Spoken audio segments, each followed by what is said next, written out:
تو سب سے پہلے عابد بھائی میں یہ جاننا چاہوں گا کہ ایک طویل ٹینشن کے بعد ندیم مٹھا گاڑی جب اریسٹ ہوا اور پولیس کی موجودگی میں یا پولیس کی حراست میں انہوں نے جو انکشافات کیے، اور یہ ایک انکشاف بھی سامنے آیا پولیس ذرائع کے مطابق بھی کہ آپ کے مخالفین میر عبداللہ وغیرہ نے آپ کو مارنے کے لیے ان کو 1 کروڑ روپے کا جو ہے سپاری دی ہوئی تھی، تو اس حوالے سے اب آپ کی کیا کیفیت ہے؟ میرا خرم پاشا کے ساتھ اور چند صحافی ایسے ہیں جن کے ساتھ میرا پرسنل تعلق ہے بھائیوں جیسا، اور وہ صحافت میرے تعلق کا بیس نہیں بنی.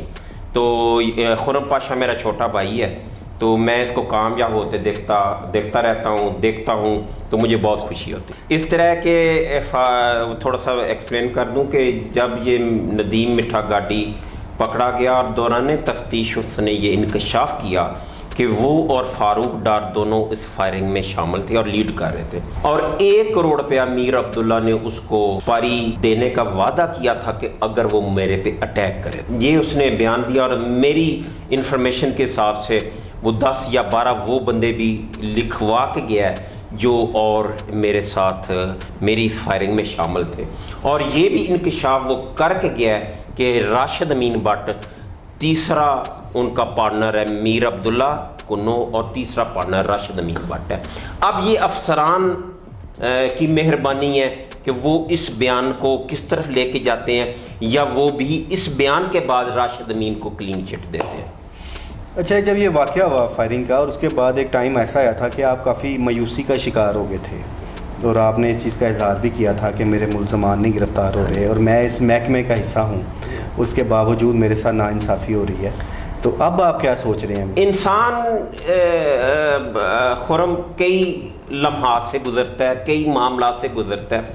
مایوسی نہیں، مجھے دکھ ہوتا تھا کہ میں ایک مثال دیتا ہوں. چند افسر اور چند لوگ یہ کہتے تھے کہ یہ 400 گولی میں نے اپنے بچوں پہ خود ساختہ چلوائی ہے. ٹھیک ہے، آج میں ان سے پوچھتا ہوں، آئی جی پنجاب سے پوچھتا ہوں کہ آئی جی صاحب کم از کم ان چند 1-2 افسران سے ایکسپلینیشن ضرور لیجئے گا کہ وہ تو کہتے تھے کہ وہ خود ساختہ ہے، اور یہ جو بیان دے رہے ہیں اور 12 بندے یہ لکھوا کے گیا ہے، تو یہ بندے کون ہیں؟ جب وہ خود کہہ کے گیا کہ اس نے خود میرے گھر پہ فائرنگ کی ہے اور فاروق ڈار اس کے ساتھ تھا فائرنگ کرنے میں، اور اس کے بعد تو میرا موقف یا میرا پرچہ جو ہے وہ 100% درست ثابت ہوتا ہے نا.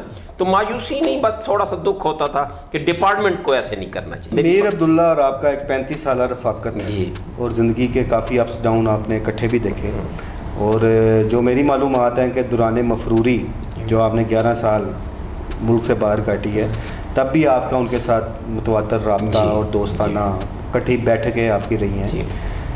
اس نیز تک بات پہنچ گئی کہ وہ 1 کروڑ روپیہ آپ کی سر کی قیمت دے رہے ہیں، تو آخر کیوں اس لیول تک آپ کے اختلافات پہنچے؟ میری قرآن پہ صلح ہوئی تھی، تو قرآن کے بعد تو اللہ معاف کرے کوئی چیز ایسی نہیں ہے کہ کوئی چیز رہ جاتی ہے، تو وہ قرآن کا منکر ہے. تو یہ فائرنگ اس نے میرے پہ کسی نفرت، ایک حسد میں اس نے کروائی ہے، اور دوسرا وہ لاہور کو ایک میسج دینا چاہتا تھا. وہ جگہ ٹیکس اور وہ بھتہ مافیا سٹارٹ کرنے کے لیے اس نے یہ فائرنگ کرائی، تاکہ لوگوں کو وہ میسج دے سکے کہ ان کا عشر آب سے بھی برا ہوگا اگر انہوں نے پیسے نہ دیے.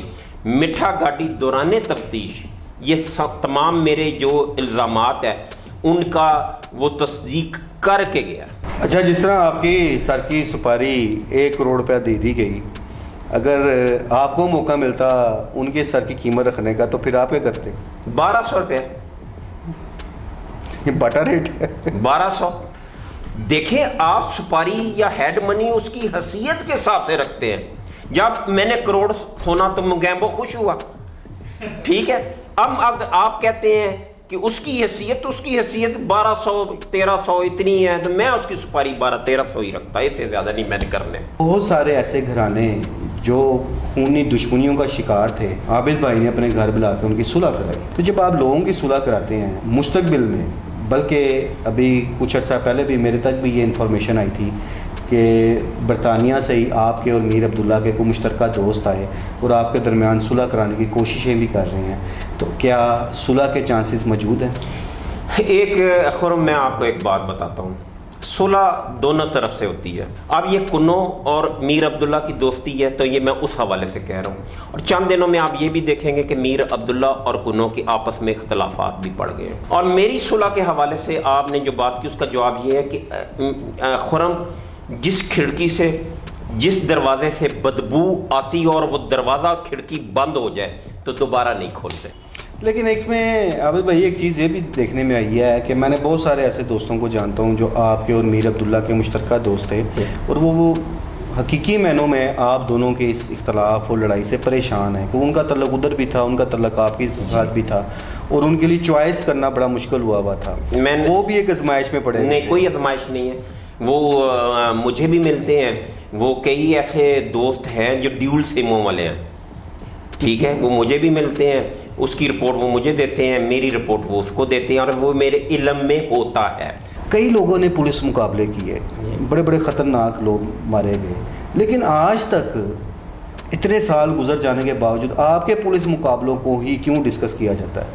جی فرق ہے خرم, جب آپ پولیس مقابلہ کے جب آپ کے ہاتھوں پولیس مقابلے والا مر جاتا ہے اور اس کی وہ تفصیل آتی ہے جرائم کی, اور وہ جب تفصیل لوگوں کے سامنے جاتی ہے تو پھر لوگ فیصلہ کرتے ہیں.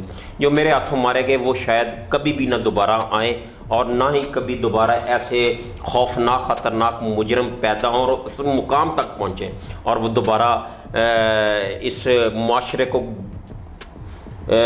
میں قیامت برپا کرنے کے لیے وہ ایکٹیو ہوں, تو وہ سارے تقریباً مارے جا چکے ہیں.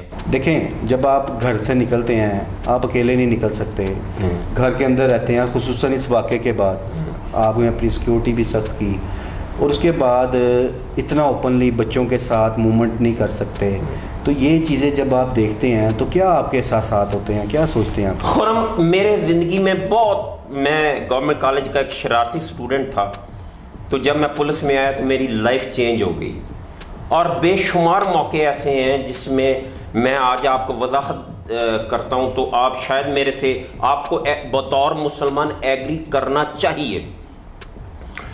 میرے پرچے کرائے ایک طاقتور ترین سیاستدان نے, میری تفتیش کروائی ایک طاقتور ترین آئی جی نے, میری تفتیش کی ایک طاقتور ترین ایس ایس پی نے, ٹھیک ہے. اسی طرح جب میں بالکل بے بس ہو گیا خرم پاشا, بالکل بے بس ہو گیا, میری کوئی سفارش, میرا کوئی تعلق کام نہ آیا, تو میں نے ایک تعلق بنایا اور ایک سفارشی کو اپنے کو گڑ گڑا کے ہلایا اور اس کو یاد کیا, وہ ہے اللہ. ایسے کام تو ہیں جو میرے اللہ کو میرے پسند ہیں, تو 11 سال بعد بھی اس نے مجھے سرخرو کیا.